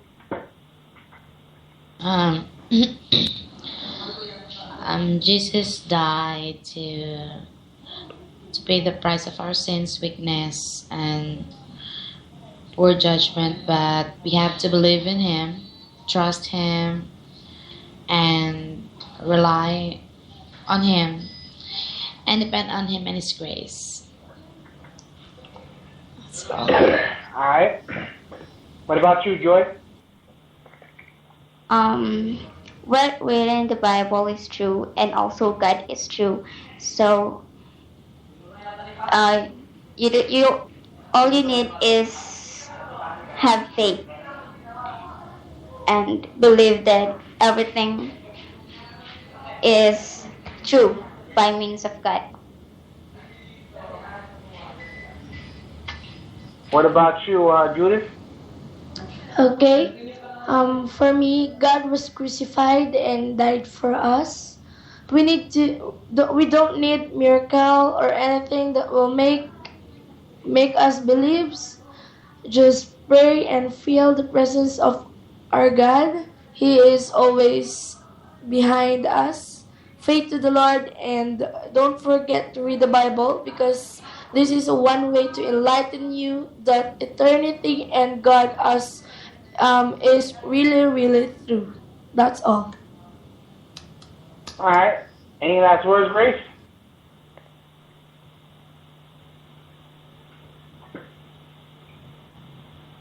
No Grace on the line. Let's see here. No Grace on the line. Alright, what about you, Tito? Well, basically, God just says, give me a chance, and you won't be disappointed. I like to think of it in that simple sense. Just give God a chance, and He will not let you down. That's what it do, man. I say that, listen, man, it's very important for everybody to build that foundation, that relationship with the Father, with Jesus, and, have that relationship with Him, Very, very, very, very, very important. Grace, you have anything you want to say, Grace? Yeah, hello. Hello. We hear you, Grace. Okay. All right, so we just have to have faith. We don't need to see signs and miracles for us to believe in Jesus. We have to establish a personal relationship with Him. And then why we don't need all the signs and miracles, because it's all here. It's all written in the Bible. And then He is a spirit, Jesus is a spirit, so we can feel Him. So just keep the faith, believing in Him all the time. On that note, Renee, you said you wanted to pray? No, I said we should end in prayer. I didn't say I'm the one praying. So go ahead, you can pray. It was your idea. End this in prayer. No, I'm not the one praying. I know what I said. I said I would like for us to end in prayer. I didn't say I would like to pray. So you don't want to lead us in prayer? No, you can lead us in prayer. Alright, well, C1Music.FM Familiar. It's your boy, we signing out. I appreciate everybody for calling in. And, we out of here, man. Everybody have a good night. And God bless y'all for tuning in. I see y'all. Yeah. Yeah. Good night, everyone. Good night, everyone. Good night. You are now listening to the sounds of C1Music.FM.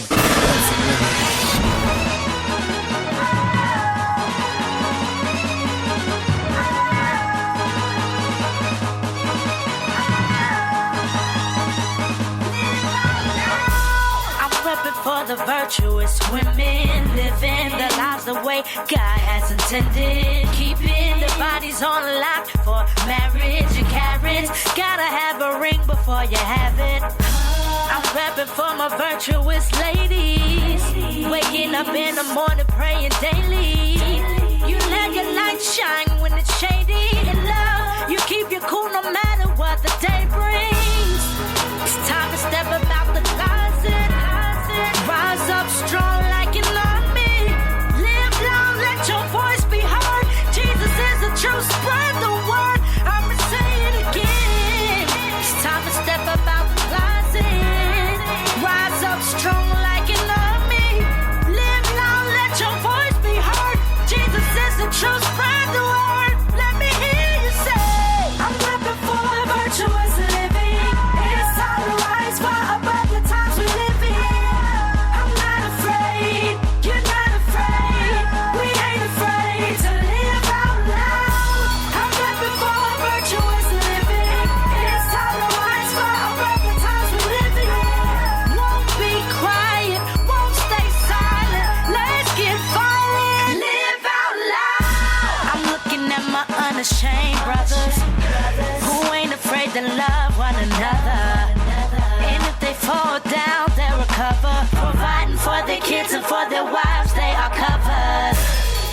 seeing all the unashamed men who ain't afraid to tell the world they're born again, letting their lives show that God lives within, not trying to hide the light so that you can make it in.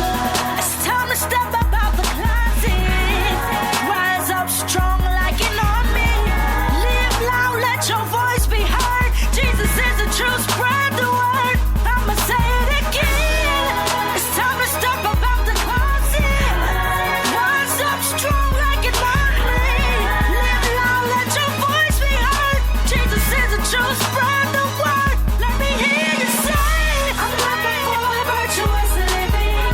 It's time to rise for a broken times we live in. I'm not afraid, you're not afraid, we ain't afraid to live out loud. I'm looking for a virtuous living. It's time to rise for a broken times we live in. Won't be quiet, won't stay silent. Let's get violent. Live out loud. Ain't living in the closet no more. Gotta live Christ out loud. Call the popo, lock me up. But it won't stop people of God from speaking the truth in love. People gotta get set free, even if it gotta come through the Father speaking at me. He's anointed me, appointed me. I can't be scared, love lives in me. So it's time for everybody to rise up. Understand that Jesus is wiser. Living life in Him and through Him, yup, it's so much better, better, better, better. With Jesus, you can do all things, no matter what this life may bring. Be the light, ain't nothing in the world more better, better, better, better. I'm looking for a virtuous living. It's time to rise for a broken times we live in. I'm not afraid, you're not afraid, we ain't afraid to live out loud. I'm looking for a virtuous living. It's time to rise for a broken times we live in. Won't be quiet, won't stay silent. Let's get violent. Live out loud.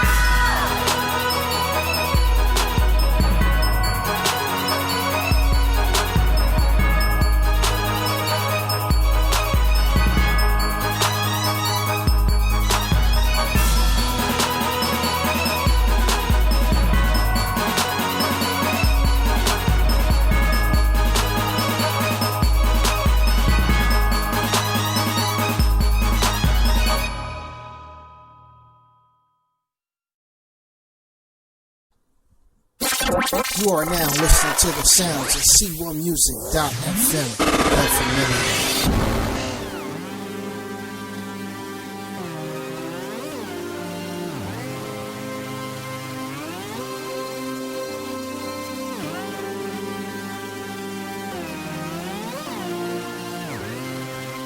It was just last week that my grandma died. It's been years since I seen family on my father's side. A bittersweet moment, but tell me why. Nothing less than the sting of death brought us together. I sat and listened to the priest tell lies to appease loved ones in their seats.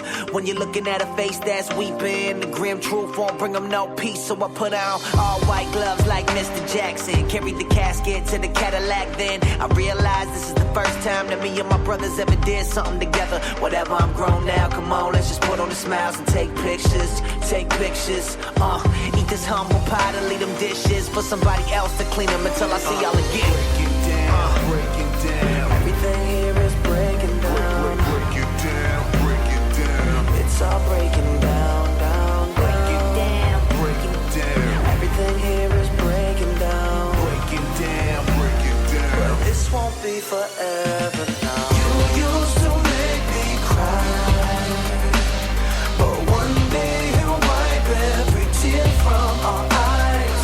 He'll come make all things right, and we'll sing death has died. But until that day, until that day,